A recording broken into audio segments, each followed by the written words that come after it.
welcome back. We're joined in the studio with Her Excellency Ambassador Soad Shalaby, former Assistant Foreign Minister, and she's a former member of the Khomesa. Pleasure to have you with us.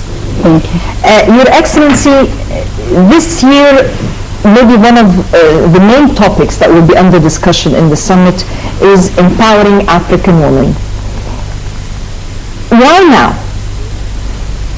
As a female, personally, I'm interested to know, after so many years of ignoring, why is it that all of a sudden we're realizing the value added of empowering women? Yeah. First of all, 2015 marks a very important year for international women. It's the end of the Millennium Development Goals. It's the 15th, it's the 20th year after Beijing. It is the 15th year after the Security Council Resolution 2013, which gives the right for women to have to be a decision maker in conflicts and to avoid being harassed in conflict areas. And of course, it is also a 5th year in the African Women Decade, which has been declared by African Union in 2010. So it's like halfway through. So when the African Union declared the Agenda 2063, which is the global strategy for Africa, they have decided that women must have a bigger role in this strategy. And therefore, they had a pre-summit meeting for ministers of women, when Egypt was represented by Her Excellency Ambassador Marvat Talawi, representing women of Egypt. And they discussed how women can have a role in the global strategy 2063. But you can understand this 50 years from now. Yes.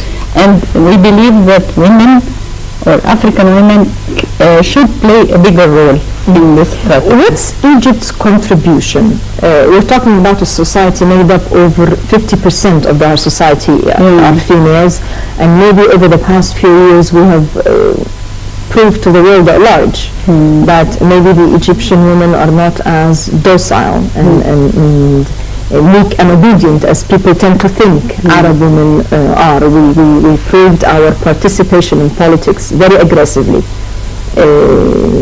Our presence did not leave. I mean, our contribution was quite outstanding over the past few years. And hence that would take me to, what do you see as the need? What is the Egyptian agenda for empowering and maybe developing the role of women within the region? Well, as you know, we have in the Constitution, we had very powerful articles empowering women in our Constitution, and this should be actually declared in the media and in the internationally and nationally. We address this issue in the media, but how can we contribute as a country that has showed that our women have a very, very strong role in different walks of life, even in politics? How can we contribute this towards the development of the role of African women in general? Well, it should be reflected in our policies. This is first thing. The policies, the new policies, and the new rules and regulations should reflect the role of women, the new role of women, which we want to prove. And then in the international organizations, such as the regional organization, African Union, or the UN, where all the ministers of women, by the way, many African women, many African countries have ministers of women.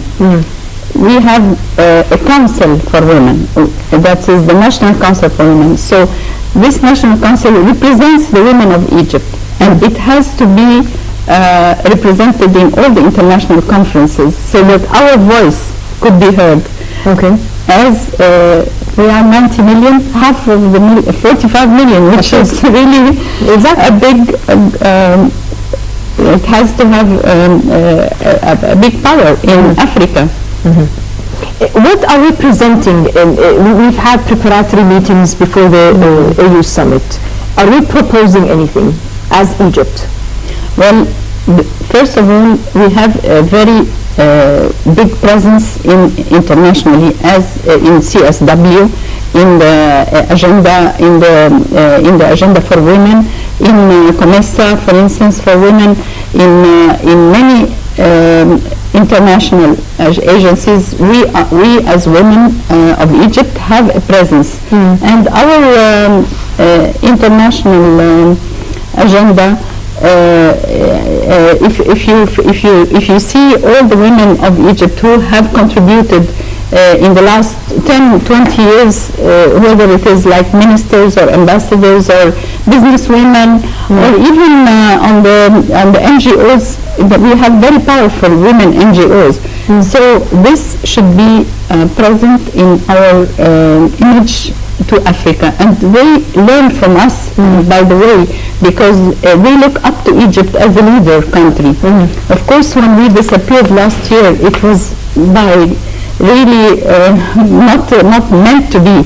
But when we are back, we have to prove ourselves as much as we can. So we have to be present in every, even small meeting. We have to prove that women are there and that the agenda for women is there. We have with us on the line Ms. Amani Asfour, who is actually in Addis Ababa right now.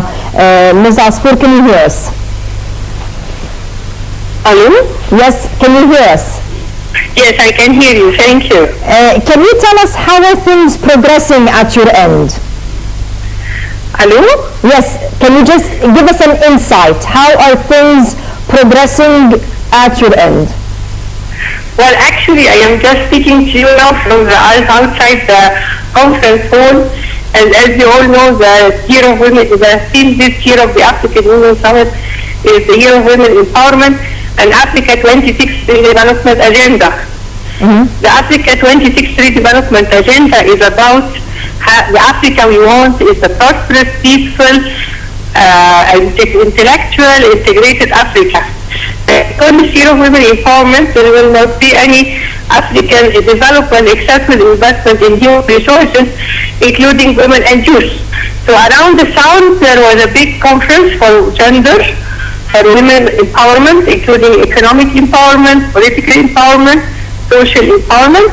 And with myself, I gave a keynote speech about economic empowerment of women, because as we all know that Africa is rich of resources, so it is our role actually to transform these resources into end products and to have all the policies, we asked the government actually to put the policies for women empowerment, and we have a very big program for economic empowerment, including the transformation for African resources into end products and value addition, using all science and technology. And I think Egypt has a big role because we have a lot of competitive edge with reference to scientific resources, with reference to agriculture, agribusiness, and that's what we offer. Because in Africa there is 80% of women in agriculture, so we offer to have capacity building for women in agriculture and agribusiness. Now it is the executive, which is ministers, all talking about the agenda of women empowerment. The heads of states and the heads of government will be starting after tomorrow with the same agenda of the Year of Women Empowerment. The whole issue really is about what I call the triad of empowerment, how the policy and the partners of development, the government, the civil society, and the private sector. How we all develop, how can we partner all of us to achieve this agenda 2063, which is the 50 years coming for Africa, and how can we really empower the human resources, including women and youth. In the past, Egypt has kind of neglected its role in Africa. Now that you're right there in Addis Ababa participating in that summit, do you see that we are regaining our presence again within the continent? Well, actually, I think Egypt's role is one appreciated across the whole continent now, because Africa is a top priority in our agenda, in the government agenda. And I think Egypt has a lot to do in the African continent. Even just now, like 5 minutes ago, it was taken note that host the Africa Space Facility, which is part of the Africa 2063 development agenda. So there is a lot of potential and a big role for Egypt to play with this in order for the transfer of our scientific expertise, for our big investment in developmental projects, for the capacity building of our African sisters and brothers, including different things with reference to support also of small and medium enterprises, because this is the backbone of the economy. And one of the things that we were advocating for, actually, what we call government procurement policies for women to have owners of small and medium enterprises, which was really adopted within the declaration of the gender meeting, which is that all the governments of Africa should put a certain percent of this government procurement to small and medium enterprises, including women and youth, which is already implemented in Kenya. Mm-hmm. So there is a lot actually that Egypt could do with reference to our priorities in Africa, which is agriculture and agro-industry. It's about irrigation, it's about support of SMEs, it's about scientific research and meeting the needs of our African continent for our food security, for our transformation. There is a lot actually that Egypt can do, and I think it is very well apparent now, even just 10 minutes ago,